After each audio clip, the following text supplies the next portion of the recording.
आदरणीय प्रोफेसर देवेंद्र चौबे जी इस सत्र की अध्यक्षता कर रहे, हिंदी के प्रख्यात आलोचक, कथाकार और कवि आदरणीय प्रोफेसर देवेंद्र चौबे जी। सभा में उपस्थित हैं मेरे मित्र प्रोफेसर विनोद कुमार मिश्र जी, प्रोफेसर प्रमोद कोब्रत जी, आदरणीय डॉक्टर प्रोफेसर श्याम सुंदर पांडे जी, प्रोफेसर गुलशन सुखलाल जी और इस सबके कर्ता धर्ता प्रोफेसर उपुल रंजीत जी, कोलंबो विश्वविद्यालय की कुलपति और तमाम रंजीत जी के जो साथी हैं वे, उनके विद्यार्थी और देश विदेश से इस वेबिनार में जुड़े सभी मित्र। ये बहुत सुखद है कि आज हिंदी पर बातचीत श्रीलंका में हो रही है, या श्रीलंका के साथियों ने ये तय किया कि आज हिंदी पर बातचीत होगी और हिंदी भाषा और साहित्य की जो वर्तमान स्थिति है, जो वर्तमान परिदृश्य है उस पर चर्चा की जाए वैश्विक परिप्रेक्ष्य में कि पूरी दुनिया में इस समय हिंदी की क्या स्थिति है। और ये बहुत स्वाभाविक है, होना ही चाहिए। भाषाओं को लेकर इस तरह की चर्चा होनी चाहिए, लगातार होनी चाहिए। ममता कालिया जी ने अपने बीच वक्तव्य में कई बातें कहीं और भी साथी अपनी बात कहेंगे। मैं अपनी बातचीत को दो हिस्सों में बांट कर अगर रखूं कि पहले भाषा के स्तर पर क्या स्थिति है हिंदी की इस समय। हम सब जो लोग जुड़े हुए हैं, यह भी अच्छी बात है कि भारत से जो लोग जुड़े हैं उसमें केरल से प्रमोद जी जुड़े हुए हैं, हम लोग दिल्ली में रहते हैं। प्रोफेसर विनोद मिश्र जो इस समय मॉरिशस में है, वो नॉर्थ ईस्ट भारत में जो उनका कार्य क्षेत्र रहा है वो नॉर्थ ईस्ट रहा है। तो बहुत सारे लोग जो जुड़े हैं, भारत में भी हिंदी का जो कहेंगे कि प्रचार प्रसार के जो अलग अलग हिस्से हैं उससे जुड़े हुए हैं, और उपुल जी तो जुड़े ही हैं, उनका आयोजन ही है ये। तो जो भाषा की स्थिति है यह एक सुख का विषय है। जैसा कि मैंने कहा कि यह बातचीत श्रीलंका में आयोजित की जा रही है। पूरी दुनिया में हिंदी का प्रचार और प्रसार पिछले दिनों, पिछले वर्षों में, बल्कि कुछ दशकों में खूब हुआ है। मॉरिशस वगैरह में तो पहले से था, फिजी में, मॉरिशस में भोजपुरी और हिंदी का पहले से मामला था, लेकिन जिन जगहों पर नहीं था उन जगहों पर भी, अमेरिका जैसे देश में भी हिंदी का प्रचार प्रसार हुआ है, इंग्लैंड में हुआ है, कनाडा में हुआ है, और भी कई देश जहां पर हिंदी को लेकर लोगों में आकर्षण दिखा है, हिंदी सीखने के प्रति लोगों के मन में लगाव पैदा हुआ है। तो ये एक सुख का विषय है और सही अर्थों में हिंदी अंतर्राष्ट्रीय भाषा हुई है। वो भारत की भाषा तो है ही, भारत की भाषा है, लेकिन पूरी दुनिया के तमाम देशों में जो उसको स्वीकृति मिली है उससे उसका एक अंतर्राष्ट्रीय स्वरूप तो बना ही बना है। और यह कारण नहीं है कि हिंदी में साहित्य, मैंने कहा कि फिजी और मॉरिशस में हो तो है, वहां भारत से गए लोग, जो आज मॉरिशस में लोग, फिजी में लोग हैं, उनके में से अधिकांश के जो पूर्वज थे वो भारतीय थे, तो उन लोगों ने हिंदी को जीवित रखा, यहाँ की संस्कृति को जीवित रखा, वो एक जगह है। लेकिन जिन देशों में कहेंगे कि इस तरह की कोई स्थिति नहीं बनी, जैसे कनाडा, इंग्लैंड या अमेरिका में बीच बीच में लोग गए, प्रवासियों के तौर पर गए, नौकरी की, वहां पर भी हिंदी साहित्य में लोग काम कर रहे हैं। अभी जब मैं साहित्य की बात करूंगा तो उस पर आऊंगा। इसके साथ साथ रोजगार की संभावनाएं बढ़ी हैं हिंदी भाषा को लेकर। अमेरिका में, इंग्लैंड में और तमाम देशों में हिंदी के शिक्षकों की मांग बढ़ी है, हिंदी के शिक्षक उन जगहों पर गए हैं। तो एक तरह से भाषा के स्तर पर यह स्वीकृति का मामला है।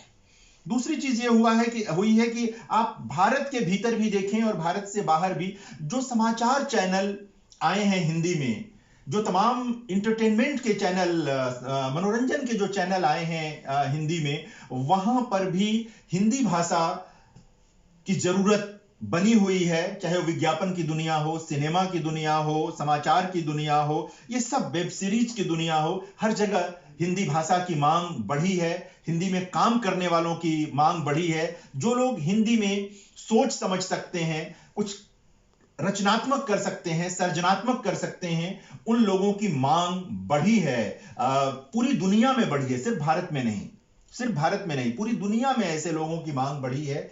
और ये सुख का विषय है कि हिंदी सिर्फ कविता और कहानी की भाषा नहीं रह गई है, वो रोजगार की भाषा बनी है, वो रोजगार की भाषा बनी है। ये बहुत महत्वपूर्ण बात है जिसे मैं रेखांकित करना चाहता हूं, क्योंकि भाषाओं पर जब भी विचार होता है, मैंने देखा कि चाहे भारत में हो चाहे भारत से बाहर हो, अंग्रेजी, फ्रेंच जैसी भाषाओं को छोड़ दीजिए, कुछ जो ऐसे देश हैं जो बहुत विकसित हैं, तो ले दे के भाषा की बातचीत वहां के साहित्य की बातचीत तक सिमट के रह जाती है। तो हिंदी के लिए सुख का विषय है कि वो सिर्फ साहित्य तक सिमटी हुई भाषा नहीं है, वो आज जीविकोपार्जन की भाषा है, वो सम्मान की भाषा है। और मैं बराबर कहता हूं कि हिंदी का तो विकास ही स्वाधीनता आंदोलन के दिनों में हुआ, वो स्वाधीन चेतना की भाषा है।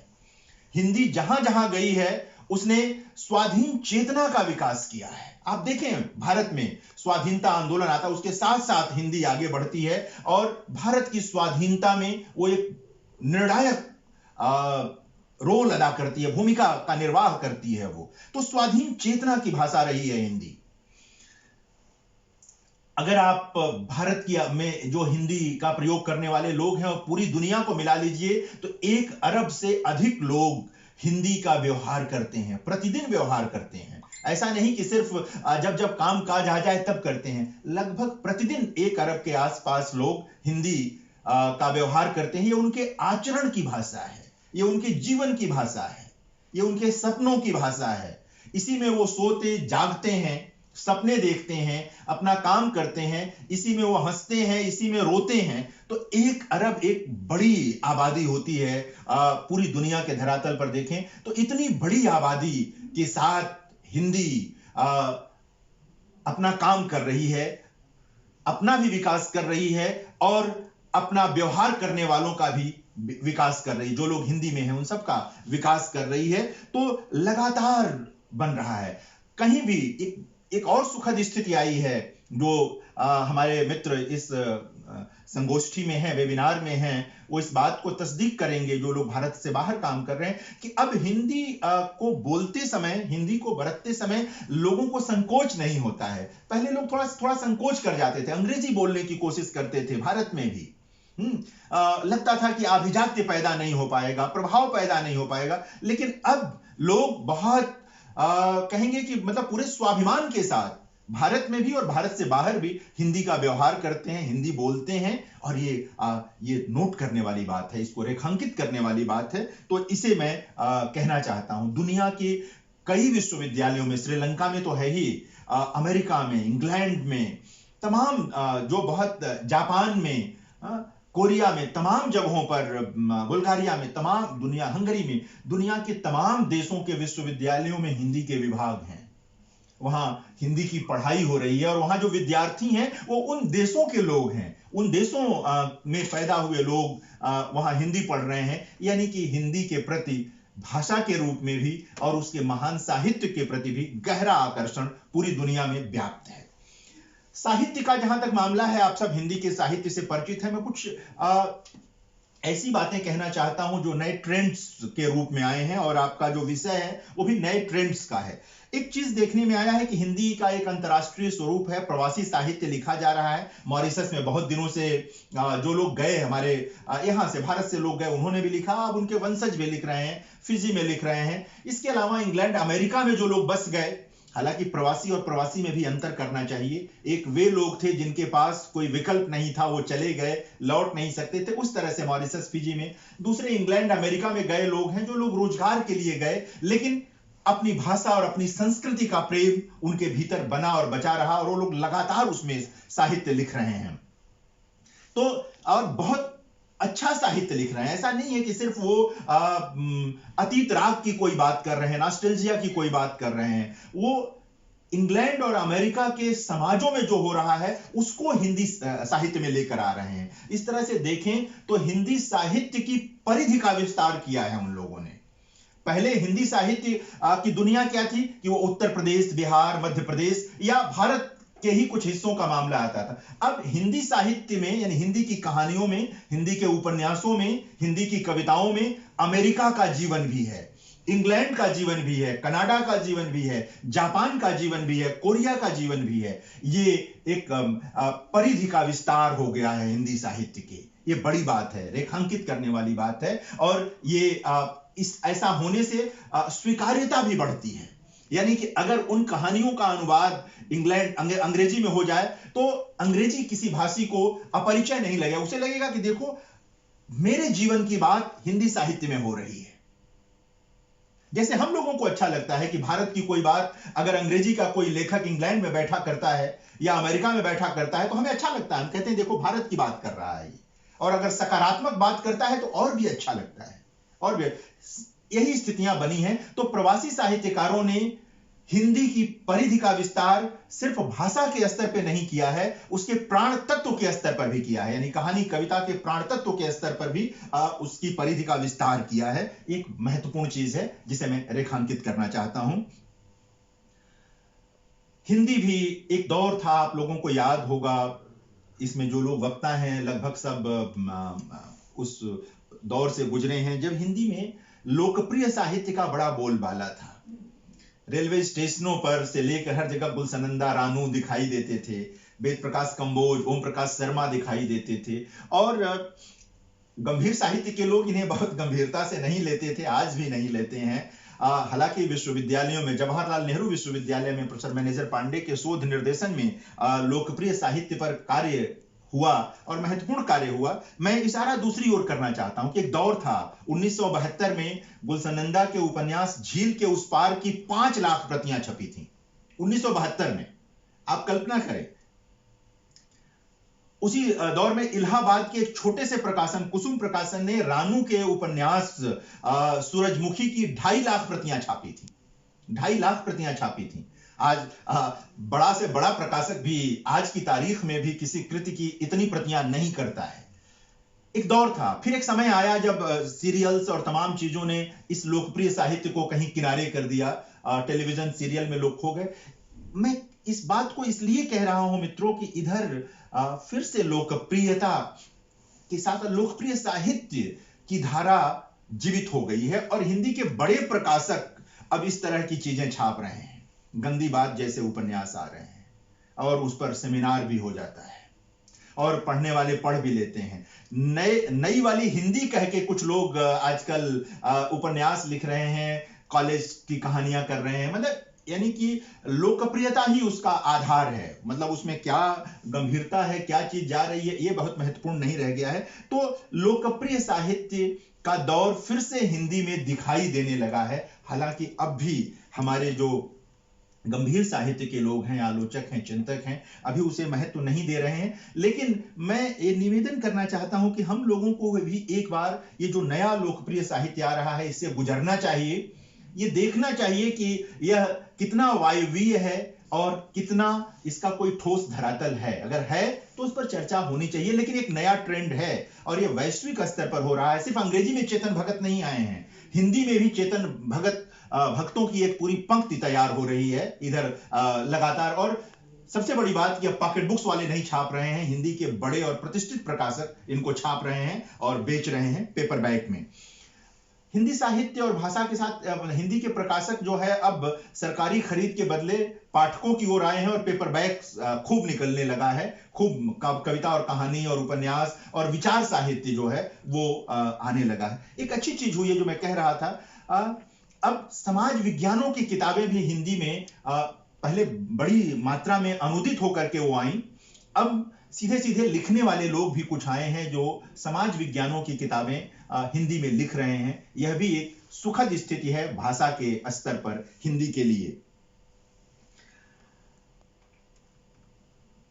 और एक और महत्वपूर्ण बात कि हिंदी सदा से उदार भाषा रही है। इसने भारत और दुनिया की तमाम भाषाओं के साहित्य को, विचार को अपने पास आने दिया। खूब अनुवाद हुए हैं, लेकिन उसी भाव से हिंदी का अनुवाद नहीं हो पाया भारत या दुनिया की भाषाओं में। इसकी बहुत जरूरत है कि दुनिया की भाषाओं में हिंदी का अनुवाद हो, हिंदी जाए ताकि लोगों को सचमुच इसकी सामर्थ्य का पता चले।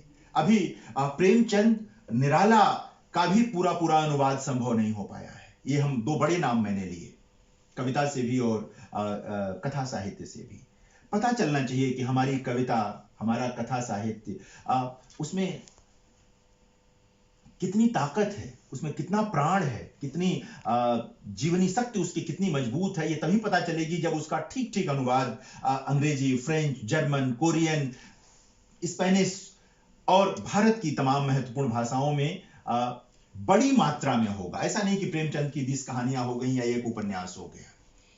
मैं प्रसंग बस कहना चाहता हूं कि हम लोग अक्सर सिमोन द बुआ का जिक्र करते हैं और करना ही चाहिए जब स्त्री विमर्श की बात आती है।